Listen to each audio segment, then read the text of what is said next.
Hey everyone, welcome back. Laszlo Montgomery here, China History Podcast, CHP 215, the first one of the Year of the Pig. We're looking at the life and career of V.K. Wellington Koo. I saved this topic just for this special occasion, the centenary of the Paris Peace Conference and Treaty of Versailles. It meant well, but a lot of regrets later on. We left off in part one with the Paris Peace Conference, getting ready to blast off. All the best hotels in Paris were filled to the brim with diplomats and world leaders. The Great War was a horrible, destructive, cataclysmic event, and all who gathered in Paris in early 1919 were determined to never let this happen again, or at least for another 20 years. The Chinese delegation, represented by Wellington Koo, Alfred C., and C.T. Wang, operating out of the Hotel Lutetia, had pulled out all the stops as far as wining and dining, all the press and politicians, greats and near-greats gathered in Paris. And they used these occasions to badmouth the Japanese and bend the ear of anyone who would listen. And with this smear campaign, they made it their business to ensure that Japan would get a drubbing in the court of public opinion, and that come treaty signing time, Japan would have no choice but to vacate those parts of Shandong province that they had snatched away from Germany during the outset of the war. And on January 27, 1919, a century ago last week as I record this, Japan presented their case first, and the job was given to Baron Makino Nobuaki to stand before the Council of 10, 2 delegates each from the U.S., Britain, France, Italy, and Japan, and present his country's position.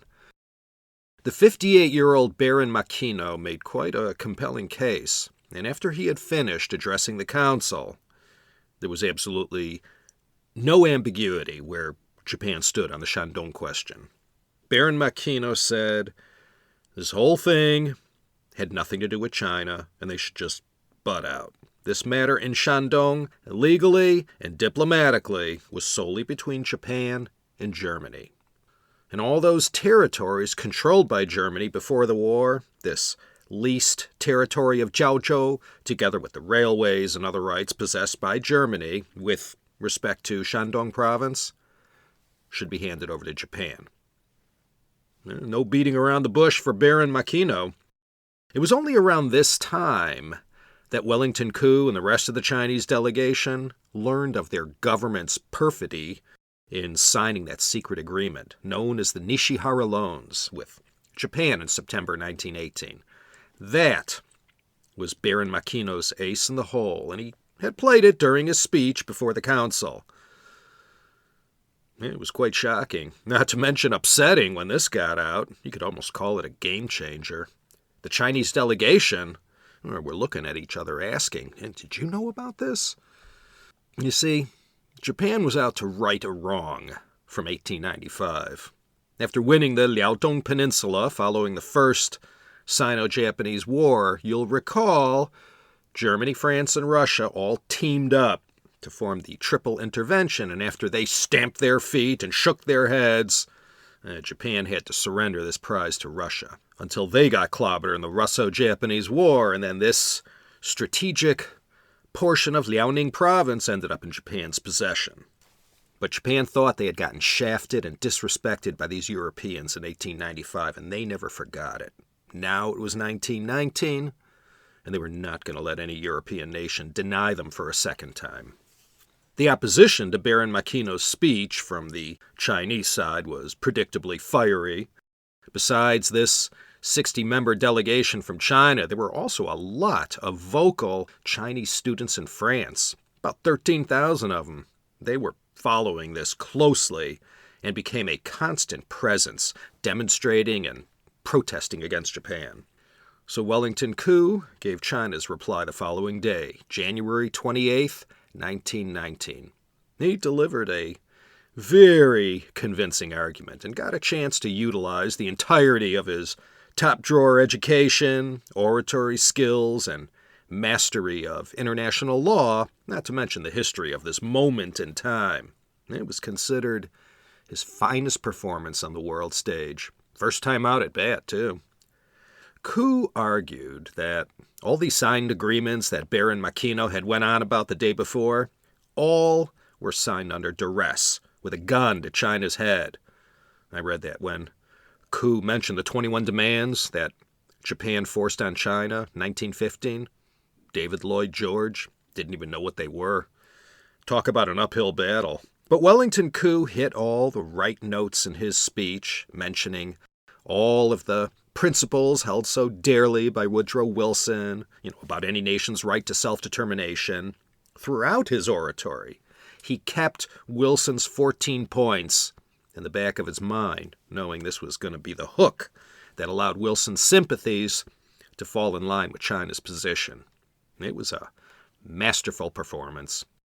He made an impassioned and moving case for returning Shandong and for the European powers to be more respectful of Chinese territorial integrity. He had called Shandong, quote, the cradle of Chinese civilization, the birthplace of Confucius and Mencius, and a holy land for the Chinese, end quote. He deconstructed Japan's case, one unequal agreement and provocative action at a time, and exposed Japan as an aggressor who defiled international law and who needed to be stopped now. What is there to say? It was like the Kennedy-Nixon debate. Baron Makino appeared old, stiff, gruff, and didn't know how to appeal to the sensibilities of all gathered in that room like Koo knew how to do. Young, 32-year-old Wellington Koo with his superb American education, debating skills, good looks, and polished presence. He had become a hero to the throngs of Chinese students in Paris and to all Chinese intently watching the proceedings. His eloquence and the meaning behind the words he crafted represented the hopes and aspirations of all Chinese. Well, those who knew what was going on, at least. Yeah, the Japanese weren't happy to see how well the speech was received and how these other representatives from other nations congratulated Wellington Koo and complimented him for the fine words he had spoken. News of the speech got back to Tokyo, and they really started to lean on the foreign ministry in Beijing. After Koo's words were read in Tokyo, they said in no uncertain terms to the China government to get their team in Paris on board with what had already been secretly agreed to. Japan's representatives thought they had made a deal with the Beijing government and had been assured there wasn't going to be any pushback on this secret Shandong deal. Those calling the shots in Japan reached for the well-worn playbook and used the same threat of military blunt force trauma and threatening the negotiators with measures that would upset the current political situation. Japanese representatives in China told the Beijing government to get those guys in Paris in line, or else. And the Chinese delegation, well, there was still the usual sniping going on behind the scenes. Alfred C. and C.T. Wang, who were part of the Southern government faction, they weren't so thrilled to see Wellington Koo getting all this shine in the press and at the cocktail receptions. This stirred up the resentment factor a little and did nothing to help bridge the differences within the group. This Paris Peace Conference, it wasn't some weekend gathering. It ground on for 3 more months, and then another couple months more to sign the treaty. There were plenty more important matters on the table to resolve than what mattered to the Chinese delegation.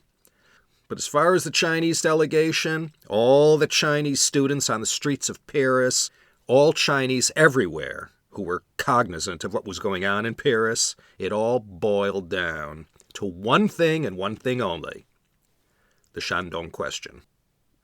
And Wellington Koo, at this moment in history, had to step up and be China's main spokesman on the world stage. So after the speeches, his point made, and the matter of Shandong made crystal clear on the Chinese and Japanese sides, it was left to Wilson, Lloyd George, Clemenceau, and Orlando to decide on the matter.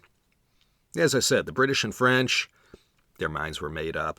As the weeks wore on, the American side was conflicted between doing the right thing and playing power politics. Wellington Koo got another brush with greatness on March 26th, 2 months after his big debut speech.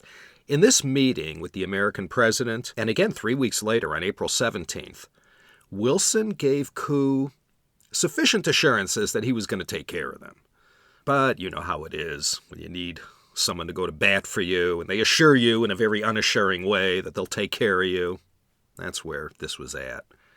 Woodrow Wilson would not say the magic words that the Chinese delegation wanted to hear, that he was on China's side and would fight to support China on the Shandong question, and that he'd convince the others to see it his way.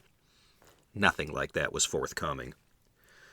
As it got closer to treaty signing time, the backpedaling began. The notion of allowing Japan and China to work out this whole Shandong thing between themselves was bandied about. Wellington Koo, in a strongly worded memo to Wilson, urged him to settle this here in Paris. And he minced no words about how much the China side was counting on Wilson to be their champion. The other powers had already made it clear they sided with Japan. When it became evident that Wilson was going to take the position that treaties must be honored, Wellington Koo countered, not if they're going to cause you obvious trouble down the line. He warned Wilson, either stop Japan now or stop them later. They were not going to halt their China plans at the Liaodong Peninsula in Shandong. This was only their beachhead. Koo had wrote in his diary from that time, quote, "China has come to the West for justice.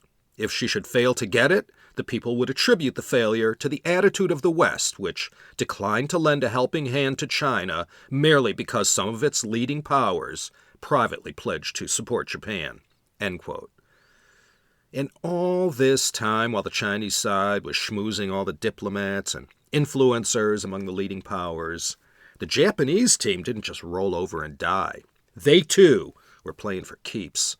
Baron Makino Nobuaki, well, he didn't have Wellington Koo's youthful good looks and eloquence of speech, but he had his own way of hammering home his point and making himself clear.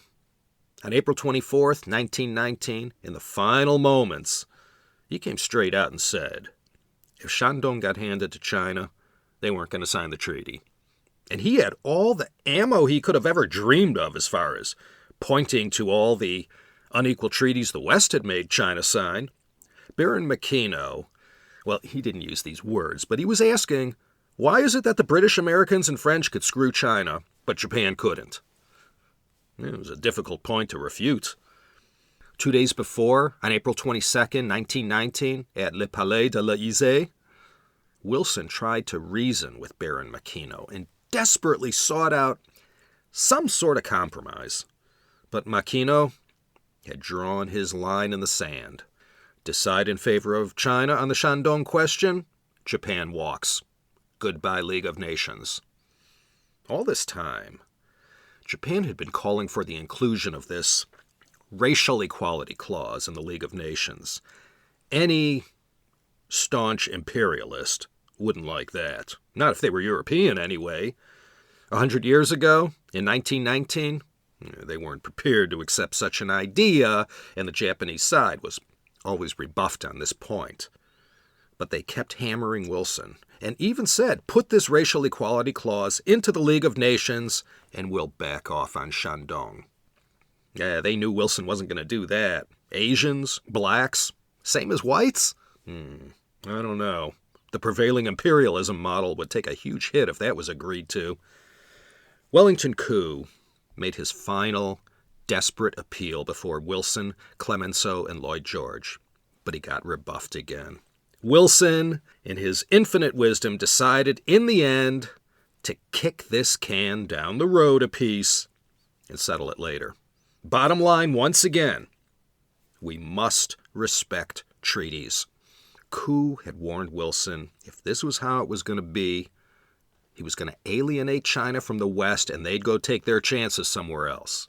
He had written, quote, "It is a question of whether we can guarantee a peace of half a century to the Far East or of a situation that will be created which can lead to war within 10 years. End quote.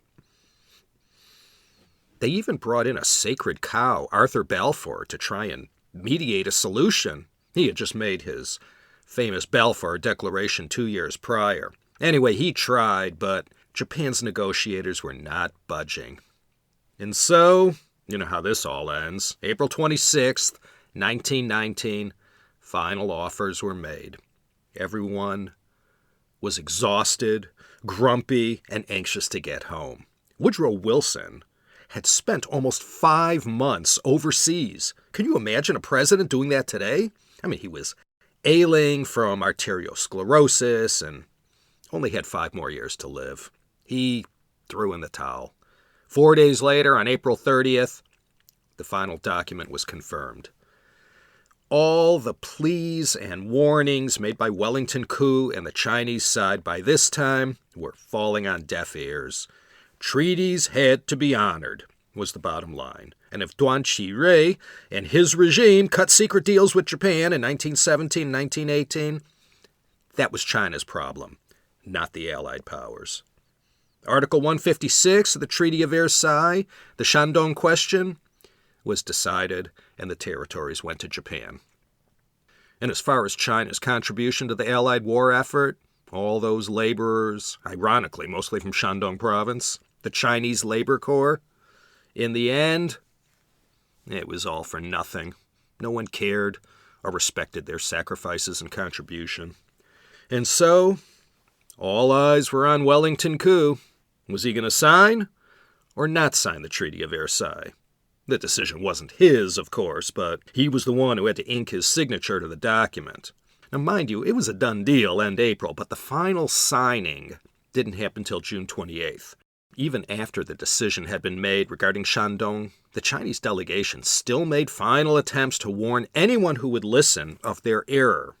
But as I said, this Paris Peace Conference had taken way longer than expected, and everyone was more interested in packing up their suitcases than listening to the Chinese representatives. And besides, the Chinese were told it had already gone to the printers and it's too late now to change anything. It was over. So as if everyone didn't know this was coming, the word got out that China got disrespected once again. So outraged and exasperated were the Chinese students, intellectuals, workers, and everyone else following this whole drama in Paris. Less than a week later, a protest in Beijing, led by 3,000 students from 13 university groups, gathered and marched, along with urban workers and other patriots, in protest of this betrayal in Paris, as it was quickly called. The date was May 4th, 1919, the 100-year anniversary of this seminal event also coming up soon. And May 4th, some historians will say this inspired the formation 2 years later of the Chinese Communist Party. In the wake of the May 4th protest, there followed a disillusion with Western-style liberal democracy and an interest in Marxism and getting to know the Soviets a little better. As treaty signing day fast approached, Wellington Koo was getting very clear signals from both the southern and northern factions in China to not sign. And all the Chinese students on the streets in Paris and elsewhere, they too were saying, "Don't sign." When the pen got handed to Wellington Koo, as he still waited for the final instructions from Beijing on what they wanted him to do, he took it upon himself to refuse to sign. How could he? So he walked away, and after his decision became a fait accompli, the word finally arrived from the deciders in Beijing not to sign it. Well, Wellington Koo figured that one out by himself. After refusing to sign the treaty, the Chinese delegation released a statement that read, quote, "The Paris Peace Conference, having denied China justice in the settlement of the Shandong question, and having today, in effect, prevented them from signing the treaty without sacrificing their sense of right, justice, and patriotic duty, the Chinese delegation submits their case to the impartial judgment of the world." End quote. The final treaty was signed on June 28, 1919, in the Hall of Mirrors at the Palace of Versailles. In China, they called this the Day of Sorrow. Woodrow Wilson regretted this decision to his dying day, and he received plenty of political blowback because of it. His political enemies had a field day pointing out the hypocrisies, and as most of us who have studied history know, his League of Nations, his baby, the one thing that would be his lasting legacy, didn't work out as planned. The big winner, as it turned out, were the Bolsheviks.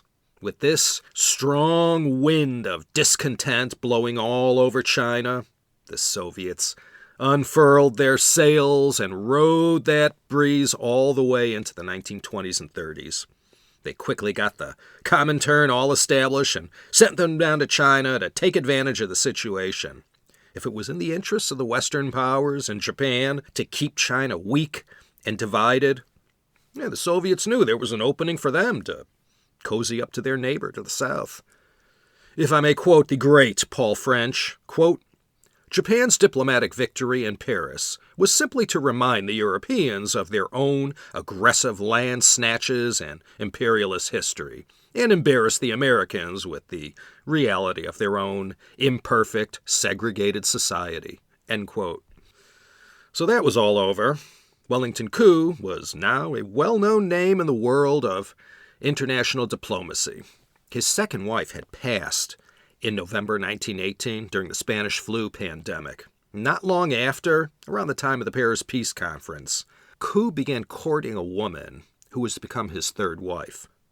Her name was Wei Huilan, or Huang Huilan in Mandarin.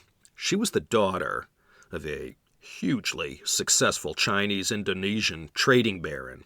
The family had seeded their fortune in opium trading and later in sugar and other commodities. Huang Huilan was beautiful, highly educated, creative, and in her own lifetime had become quite a celeb and style icon. She, along with her sister, lived a fabulous, interesting, and extravagant life. Within 2 weeks of meeting her, Wellington Koo proposed, and on October 10th, 1919, they announced their engagement at a lavish ball in Paris. And they were married the following month at the Chinese legation in Brussels. And then the day after the wedding, they were off and running to Geneva, where Koo was to attend the opening of the ill-fated League of Nations. In October 1920, he was made ambassador to Great Britain, and then the following year, he was back in Washington participating in meetings that looked to settle the Shandong problem. During this Washington period came one of the more unforgettable anecdotes from Wellington Koo's life. Whilst at a D.C. soiree one night, one of the attendees sitting near Koo tried to chat him up, not knowing who he was and all, and he said to him, "You like soupy soupy?" Koo ignored the insult and didn't answer back. Then he went on to deliver the keynote address for the evening, and then upon returning to his seat, he looked at the guy and said, "You like speechy speechy?" After a 6-year absence in 1921, Koo was back in China, arriving to a hero's welcome. He was made Minister of Foreign Affairs, and his mission impossible was to attempt to extricate China from all these nasty treaties they had signed. The Beijing government was in tatters, and China was as broke as they had ever been, crushed by these Boxer indemnities. The government couldn't get it together, and from 1922 to 1927, warlords controlled everything in the north. Between 1916 and 1928, the Chinese government burned through 8 different presidents, 24 cabinets, and almost 24 premiers. May 5th, 1923, came the Lincheng incident, a small footnote from history. A couple dozen foreigners fell into a hostage situation in southern Hebei on a Beijing to Shanghai train ride. This involved renegade bandits associated with some warlord faction. One of the foreigners ended up being killed, and this led to a whole diplomatic mess. Wellington Koo was called in to deal with this. By now, he surely knew what it was like to be Li Hongzhang, always back on his heels in these dealings with foreigners. After this incident, foreigners started demanding more boots on the ground to protect their interests in China, and they were screaming that the China government was not doing their job protecting the foreigners. These belligerent statements made by the Western powers were leaked to the Chinese public, who responded with predictable outrage at the audacity of these demands. The British weren't happy about that. The matter was sort of a tempest in a teapot, but the end result was it made China look bad and perpetuated the narrative that was mostly true, that the government was unable to ensure public security and tranquility. Throughout the 1920s, Wellington Koo found himself in the unenviable position of becoming China's chief excuse maker, fighting off everyone who was trying to get a piece of China. During this period, the Japanese tried to have Koo bumped off. After all he had done and said, he was practically public enemy number one with the Japanese officials. Amidst all the chaos and revolving doors of leaders, in 1924 and 1926, Koo was one of those officials who was made acting premier and interim president of China. He had to flee for a while after a coup in 1924. The last emperor, Puyi, he too fled in this coup, right into the arms of Japan, who put him to good use later when Manchuria time came along. In the end, the Manchurian warlord, Jiang Zuolin, ended up in control of the Beijing government.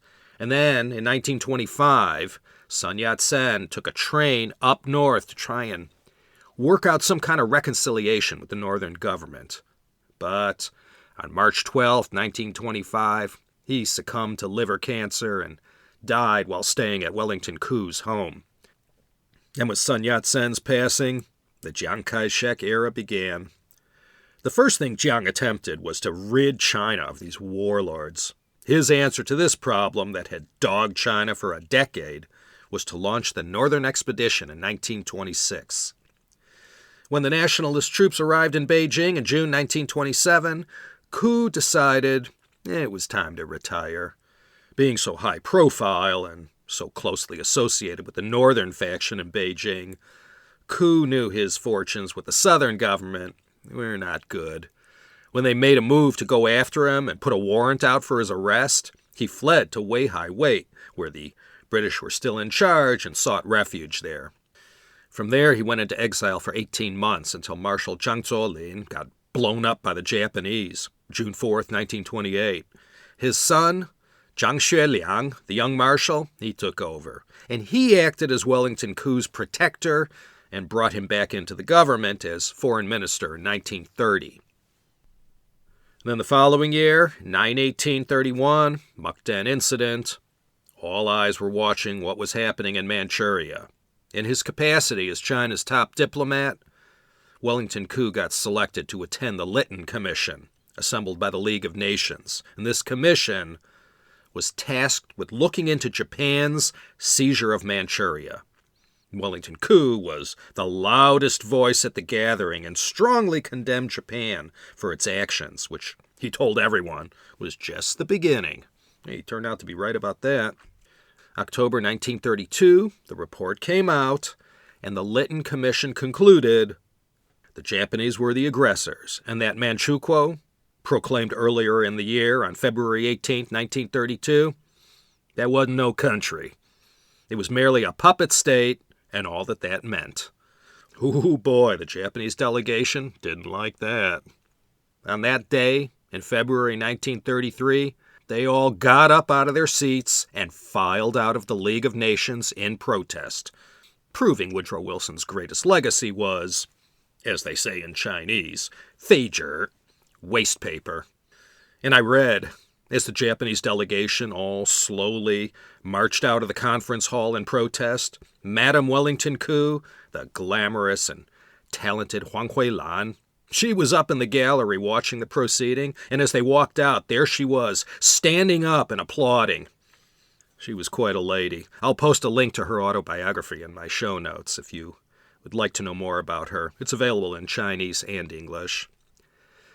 You remember 12/12/1936, the Xi'an incident? The young marshal, Zhang Xueliang, kidnapped Chiang Kai-shek, and then he himself ended up getting arrested and incarcerated for a very long time. Zhang Xueliang was Wellington Koo's political benefactor, and with him out of the way, things were dicey for a while. Then came the Marco Polo Bridge incident on July 7th, 1937. As much as Chiang Kai-shek's gang didn't care for Wellington Koo, they needed him to go argue China's case before the League of Nations. He gave a full-throated appeal to the League to send help, mentioning every known atrocity that had taken place so far at the hands of the Japanese military. Well, no need to rehash all that Sino-Japanese history for the umpteenth time here at the CHP. Let me just say Wellington Koo was made China's ambassador to France from 1936 until the Nazis moved in 1940. From there he went to London and served as ambassador until 1946. Now, whilst in Paris, Koo met and began romancing his fourth wife. She was Juliana Yang, Yen Yo-yun, the first woman to graduate from Fudan University in Shanghai, one of China's premier institutions of higher learning, still is today. Koo and Juliana Yang were separated during the war. Long story, won't get into it, but they met up after the war in New York and later married in 1959. Koo had divorced Huang Huilan in 1958. After World War II, Koo was one of China's 10 representatives at the founding of the United Nations and was the first one to sign the UN Charter on June 26, 1945. And with the Chinese Civil War that followed in China, Wellington Koo hardly ever left the U.S. During these post-war years, he worked the halls of power in D.C. constantly. And he had a hell of a Rolodex, and he knew everyone in D.C. He went to all social events and always did his best to line up whatever American support he could for Chiang Kai-shek's nationalist government. With the current Truman administration, that was a tall order. He tried his best to spin every negative turn of events in as positive a light as possible. But Truman, he didn't like Chiang. And when the great General George Marshall tried and failed to sort things out between the nationalists and communists, he too left with a negative feeling about Chiang. And after that, the USA pulled the plug on the Republic of China. Koo was fighting a losing battle, and as you know, in the end, we cut the nationalists loose. And Wellington Koo was part of that mass migration of Chinese who went to Taiwan. And from 1949 to 1956, he remained a stalwart inside the KMT and the Republic of China government. He spent the first years of the post-1949 era going out to fight the same fight Taiwan carries out today, negotiating for recognition and support. As it had always been since the beginning of his diplomatic career, he never enjoyed the benefit of having the upper hand, never getting the face that he knew his country deserved. Despite all that, he went out and built bridges with every nation who would give him the time. He played a major role in cobbling together what became known as the China Lobby in the United States. Wellington Koo had been the one to initially approach Time Life founder Henry Luce and enlist his aid to help the crusade to rid China of communism. And remember, late 40s and into the 1950s, McCarthyism was flaming hot. Now, Joseph N. Welch didn't say, "Have you no decency, sir," till June 1954. So during this period, Wellington Koo was able to get a lot of traction as far as U.S. support of the nationalist regime in Taiwan. Henry Luce was quite a powerful and influential man in his day. And Wellington Koo racked up a lot of hours cozying up to the China Lobby and fought the good fight in D.C. to support Taiwan in their fight with the communists. Koo had sort of fashioned Taiwan as the last bastion of hope against communism. He ended up resigning from the government not long after the Jinmenmatsu crisis in 1956, though he remained an advisor to Chiang Kai-shek. And for his final act in his long and historic career, during the same year he retired, he accepted a judgeship at the new International Court of Justice at The Hague, later rising to the post of vice president of the court. After serving 10 years on the court, he stepped aside in 1967 age 79, and went back into retirement. And in the final 18 years of his life, he watched what happened in Taiwan as all her friends left her one by one. He lived to watch Richard Nixon shake Zhou Enlai's hand in 1972.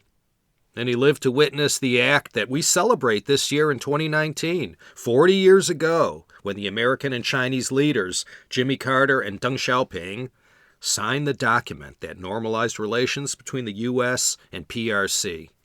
You know, Chairman Mao had invited Wellington Koo to come to China in 1972 when Nixon visited, but he didn't accept. Yeah, in the end, he ended up becoming a U.S. citizen and lived out the rest of his years with his fourth wife, Juliana Young, in his beloved New York City.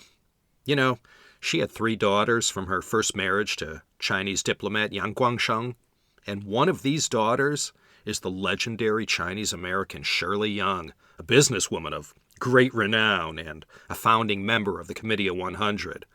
Wellington Koo was her stepfather. He died on November 14th, 1985, same day as the Guangxu Emperor, 77 years earlier. He sure lived to a ripe old age, 97, 1888 to 1985. He got to witness quite a bit of history over the arc of his lifetime, not to mention having a role in some of it. And his third wife, Huang Huilan, she outlived him, passing in 1992 at the age of 103. And Juliana Young, she was no slouch either. She just passed away 2 years ago in May 2017, aged 111. You know, living as long as he did, Wellington Koo, because of his short stints as nationalist premier and interim president, goes down as the oldest Chinese leader in history. His 97 years on this earth allowed him to beat out both Deng Xiaoping and the Qianlong Emperor. His life, from the earliest days of his education till the very end, was interlaced with the fortunes and caprices of U.S. government China policy. I'm sure more than once he might have thought, hey, with friends like the Yanks, who needs enemies? Wellington Koo, a marquee name in China politics and diplomacy from the 1920s to 1950s, he ended up on the wrong side of the revolution not once, but twice, 1912 and 1949. He lived quite a life, a China patriot till the end. Even Chairman Mao said so. Let's not forget him. And if you find yourself in Shanghai, head up to Jiading to visit the Wellington Koo Museum, the Gu Weijun Chen Lie Shi. A quick plug for a new history podcast. Just listen to the first few episodes. Shows a lot of promise. Dave Broker's new Industrial Revolutions podcast.